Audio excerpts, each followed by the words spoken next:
Hello and thanks for joining me for another video. Now we've got a track guide here around Daily Race B.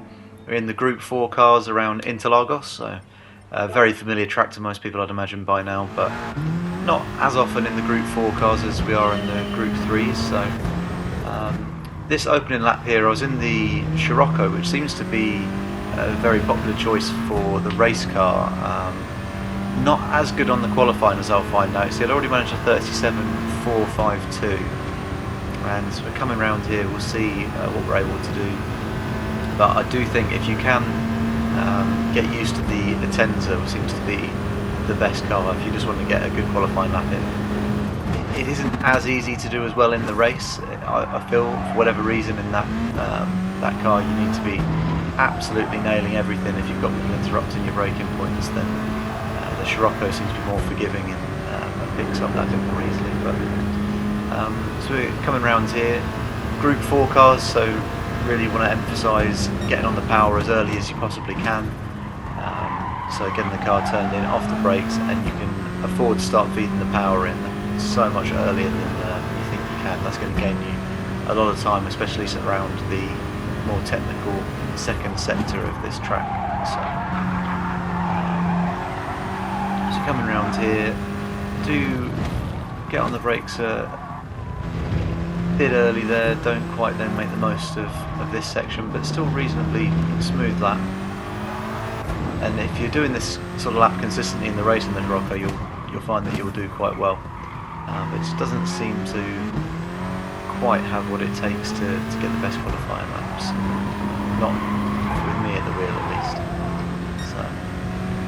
Really important setup here for when you're coming around your fastest laps. You've got to get this, what's really I think it was the last corner, but when you're coming out from starting a new lap, it's the first corner really that you go around, so you've got to get a good launch, use a bit of that curb to cut across to get down the back straight. It's obviously massively important for your speed coming across the line. So we've come down to a 37.326 there, but I really felt like I had a 36 in me, or at least a very low 37. So let's go through a more detailed track guide here. So as you get started, you're coming up, looking out for the 50 board here, and you want to be braking just after the 50 board, not too much on the brake, second gear, turn the car in using plenty of this curb here, get on the power nice and early. You can see I'm already on the power there before I'm even fully across the curb, and accelerate up in as smooth an arc as possible. This is now in the Atenza, so we're similar to the Gr4, you're revving the gear out quite a lot. You want to make sure that you use all of that, particularly in fifth as well. It really picks up towards the end of fifth gear. So hold in there until you're at about 140 to 143 miles an hour at least. So next section coming up, we're looking for the 50 board as our marker on the right there.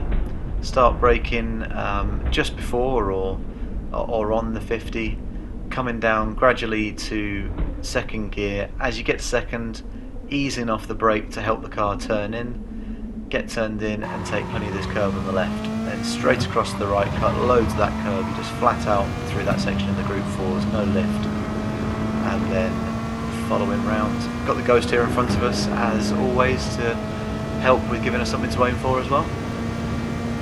Now, next marker we're looking for is not quite the 100 board, but actually the path after the 100 board, that little grey path there. Start braking on that, down to fourth, then to third, and just trail braking as we turn in. So turning in and easing off the brake at the same time until you're fully off, and then just keep it in third gear around there and get on the power as early as you can. Really want to avoid that sector out on the right as you come around that corner, because it will suck you off if you're not careful. Coming up to the 50 here, on the brake at the 50, start turning the car in a little bit before you brake. So you want to swing the car in on the brake, fourth down to third, but then back up to fourth for the acceleration. Looking out for these tyre marks here on the left, braking just before those. They're always there and a good marker in all classes. Come down to second gear and you want to absolutely abuse this curb on the right here. So I've just slowed it right down so you can see. As long as you've got your two left tyres on this yellow, green and white curb, you will not get a penalty. So you want to use as much of that as possible. You'll see all the fastest laps do, and in the race as well.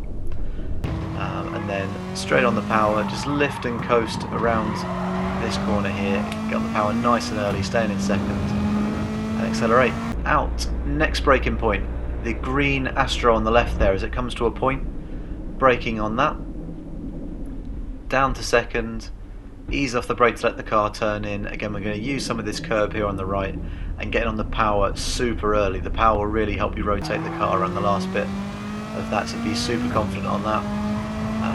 Flat out round this left hand side using the curve there, and then final braking point, the end is in sight. I brake a bit early here. I would normally brake on the 50 board, but on this lap I broke a bit early, but I make it work by getting off the power, getting off the brakes, sorry, and getting on the power really early. So I'm accelerating there, you can see before I've even hit that curb. Straighten the wheel out as you get towards the runoff curve there on the right, and then just accelerating out as smoothly as we can.